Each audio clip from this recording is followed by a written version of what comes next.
Okay, my name is Pam Deland, and I am the Community Diversity and Court Advocate here at Safe Harbor.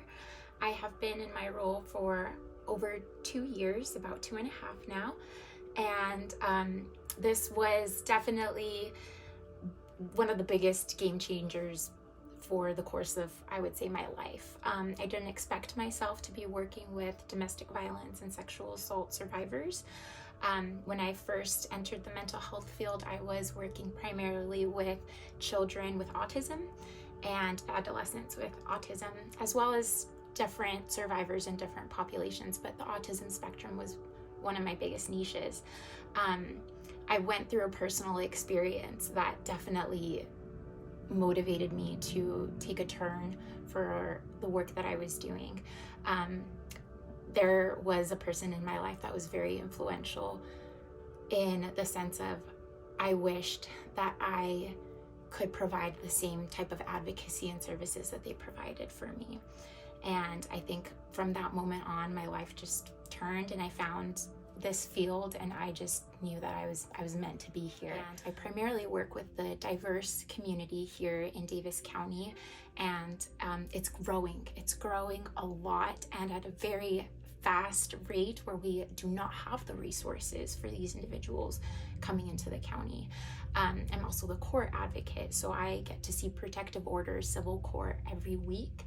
And with those two roles that have been combined into one here at Safe Harbor, they used to be two separate roles, but due to COVID and a loss of funding, it was merged into one, and I found a way to make it work where I'm able to still serve my diverse clients. And diverse doesn't just mean speaking a different language.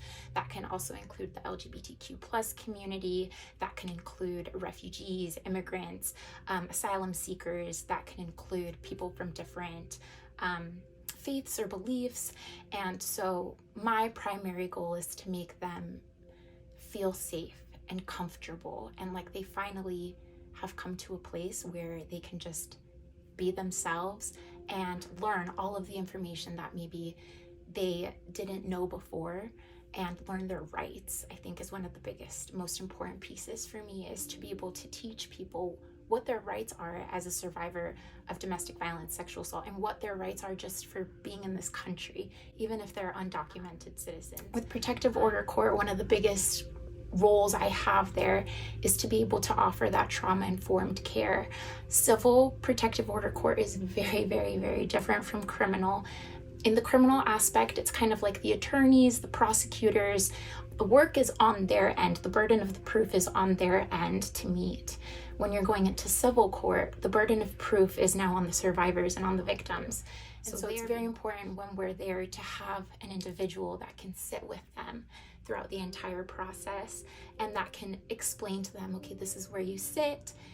If you don't have an attorney, this is kind of what's going to happen. If you do have an attorney, these are kind of your expectations after court, to make sure that we walk them out to their car, to make sure that there is nobody that's lingering around and that could possibly follow them home, and debrief with them to make sure that they understood the process, because legal jargon is something that not everybody is familiar with, and not everybody is familiar with their survivor rights either.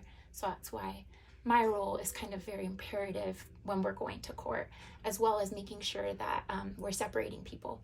That's something that I have been able to implement with my court advocacy role. So I've created a really good rapport with the commissioners at the Davis County 2nd District Court, with the bailiffs of Protective Order Court, with the court clerks.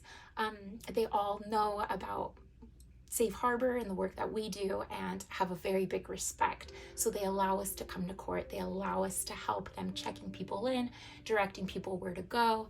They allow us to help the bailiffs check people in as well in the docket, and let them know, hey, if we've got some clients' cases that could get out of here really fast, let's get them on first, so they don't have to be re-traumatized through this entire process listening to everybody else's case.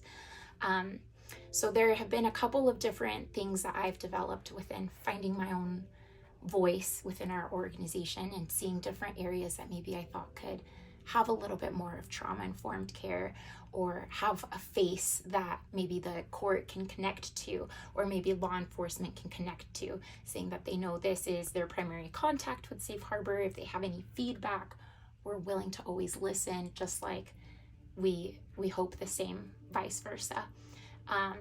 And so I would say that I definitely did not expect to be in this role whatsoever. Did not expect to go into something that's very near and dear to a personal experience, several personal experiences I have lived. But I think that being able to properly take care of myself so that I can properly take care of other people has been a very big blessing, because that's something that I want to be the person that I once had, and that I once was so just mind blown by the care and advocacy and empathy that one person alone can hold in their body, and just how giving that grace to somebody else, even if it's just for a moment, can literally change their entire life.